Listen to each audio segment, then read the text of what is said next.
E se o segredo para um jardim autossuficiente não tivesse nada a ver com o fertilizante mais recente, ou o sistema de irrigação mais caro, e tudo a ver com algo enterrado no subsolo que a maioria das pessoas esqueceu completamente?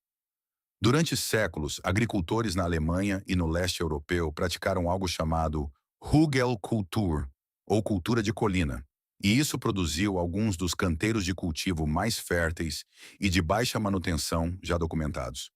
Mas há uma camada mais profunda nessa técnica sobre a qual quase ninguém fala, porque enterrado dentro de um canteiro Hügelkultur bem construído, não há apenas madeira em decomposição e solo rico. Há uma corrente elétrica, uma bateria viva. Hoje vou mostrar a você como construir um jardim que se rega, se fertiliza, se aquece e gera sua própria eletricidade, usando nada além de restos de madeira, dois pedaços de metal e terra. Fique por aqui, porque mais para o final vou explicar algo genuinamente extraordinário sobre como essa eletricidade pode retornar e ajudar as próprias plantas a crescerem mais rápido e mais fortes. A ciência sobre isso é recente e notável. Mas primeiro, a base, porque você precisa entender o que realmente é a Hügelkultur antes que a parte da eletricidade faça algum sentido. A ideia é quase insultuosamente simples. Em vez de carregar a madeira morta para longe, você a enterra. Você empilha troncos e galhos, coloca camadas de composto e terra por cima e constrói um canteiro de jardim em forma de monte bem em cima de tudo isso. É isso. Sem construção complicada, sem insumos caros, apenas madeira, terra e tempo. O que acontece a seguir é onde a coisa fica interessante. À medida que a madeira enterrada começa a apodrecer, ela faz algo que nenhum saco de fertilizante consegue replicar. Ela transforma todo o canteiro em um sistema autorregulado que só melhora com o passar dos anos. A madeira se torna primeiro uma esponja. A mesma estrutura de fibras que antes puxava a água através de uma árvore viva se torna um enorme reservatório subterrâneo, absorvendo a água da chuva e liberando-a lentamente para as raízes das plantas durante os períodos de seca. Canteiros Rugelkultur estabelecidos são genuinamente resistentes à seca de uma forma que os canteiros elevados convencionais não são. Muitos jardineiros relatam precisar de pouca ou nenhuma irrigação após o primeiro ano. O canteiro cuida disso sozinho. Depois, há o calor. Toda essa atividade biológica de bilhões de micro-organismos em decomposição gera calor. O núcleo de um monte Rugelkultur fica a vários graus mais quente do que o solo ao redor. Alguns jardineiros medem uma diferença consistente de 5 a 7 graus Fahrenheit.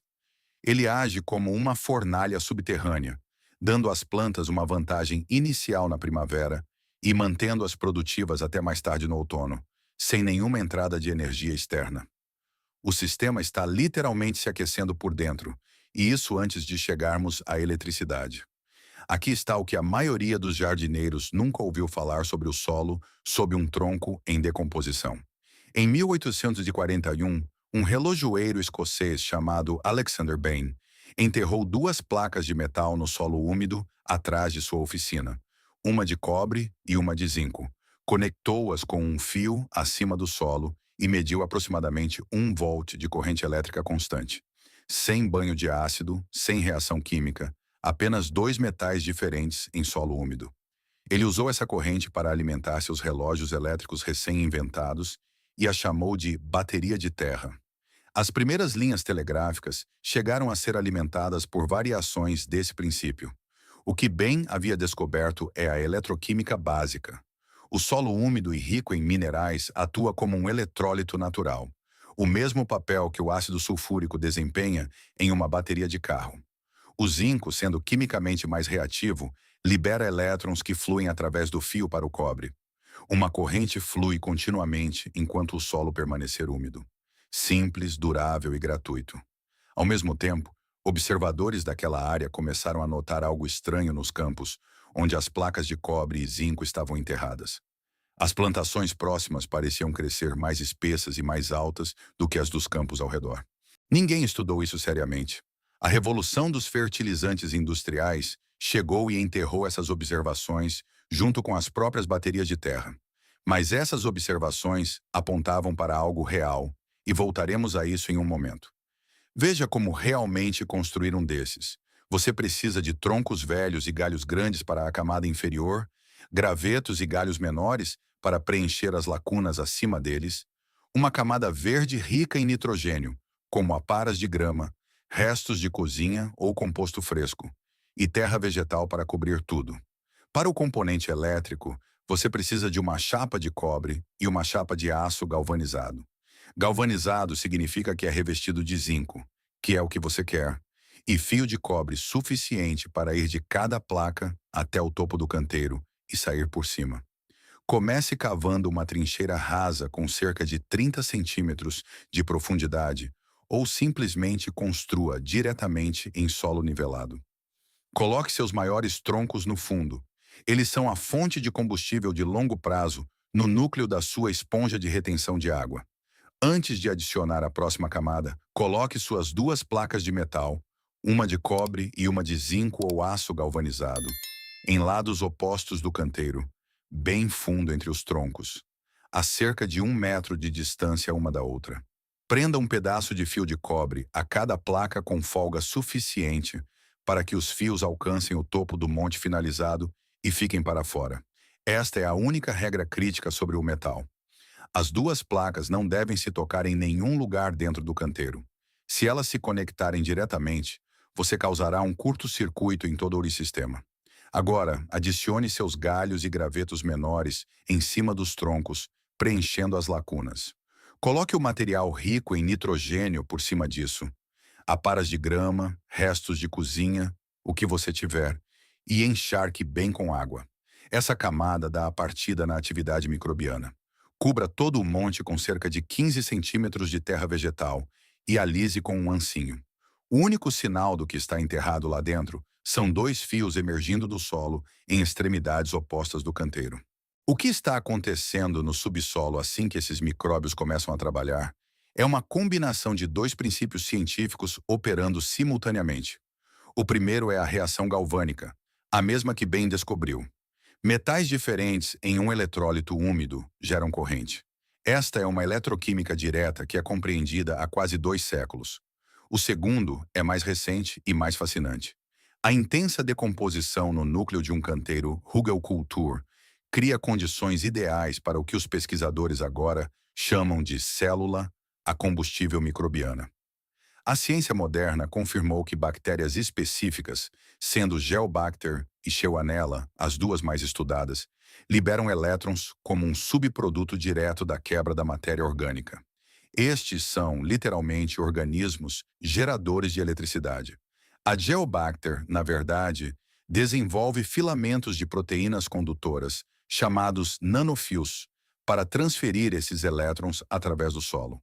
A Shewanella pode reduzir compostos metálicos de forma eficaz, usando os metais como parte de seu próprio processo metabólico. Ao colocar placas de metal dentro de um núcleo orgânico em decomposição, você não está apenas construindo uma simples bateria de terra.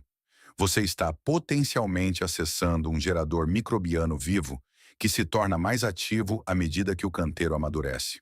Uma vez que o sistema esteja estabelecido e os micróbios estejam ativos, um multímetro conectado aos seus 2 fios mostrará uma leitura flutuante, mas consistente, de cerca de meio volt a 1 volt. Para ser claro, isso não vai alimentar a sua casa. A amperagem é muito baixa, mas é real, mensurável e durável. Pode manter uma pequena luz de LED de baixa voltagem ou um sensor de umidade do solo funcionando continuamente. Enquanto houver matéria orgânica para os micróbios decomporem, essa produção pode persistir por anos ou até décadas. Agora, aqui está a parte que considero mais fascinante. Essa eletricidade não é apenas um subproduto que você pode colher para uma luz ou um sensor. Ela também pode estar fazendo algo diretamente benéfico para as plantas que crescem acima dela. O estudo de como a corrente elétrica afeta o crescimento das plantas é chamado de eletrocultura e tem uma história longa e complicada. Muitas das alegações feitas sobre isso ao longo dos anos foram exageradas ou impossíveis de replicar. Mas a pesquisa moderna séria está produzindo resultados difíceis de ignorar. Um estudo de 2024, publicado na Proceedings of the National Academy of Sciences, descobriu que estimular eletricamente mudas de cevada por 5 dias impulsionou seu crescimento em até 50%. Outras pesquisas controladas mostraram que campos elétricos fracos na zona das raízes podem acelerar a germinação de sementes, estimular o desenvolvimento das raízes e melhorar a eficiência com que as plantas absorvem nutrientes. A ciência ainda está emergindo e nem todo experimento produz resultados consistentes. Mas o que isso sugere é um ciclo genuinamente extraordinário.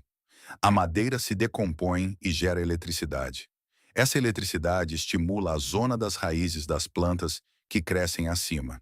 Essas plantas eventualmente morrem e devolvem matéria orgânica ao sistema. O canteiro se alimenta, se energiza e potencialmente amplifica sua própria produtividade em um ciclo que se compõe ao longo do tempo. Um jardim que não apenas cultiva alimentos, mas gera as condições para sua própria melhoria, ano após ano, a partir de nada além de restos de madeira e da química natural do solo. O que você está construindo ao montar um desses não é apenas um canteiro elevado, é uma mudança na forma como você pensa sobre o que o solo realmente é.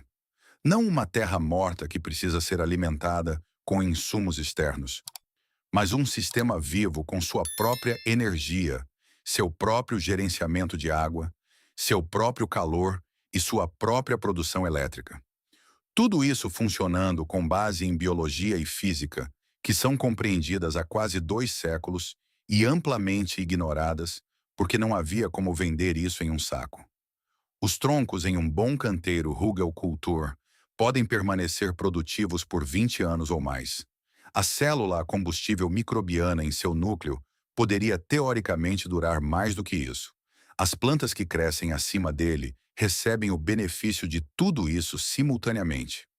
Esta não é uma construção complicada. São restos de madeira, 2 pedaços de metal, um pouco de composto e terra vegetal. O resto é o sistema fazendo o que os sistemas vivos fazem quando você lhes dá as condições certas e os deixa em paz. Se esta história muda a maneira como você vê a energia escondida sob o seu jardim, por favor, inscreva-se e curta o canal. Estamos desenterrando a história e a ciência que o mundo tentou enterrar. Vamos cultivar um futuro mais poderoso juntos. A próxima descoberta está logo abaixo da superfície e será revelada em breve.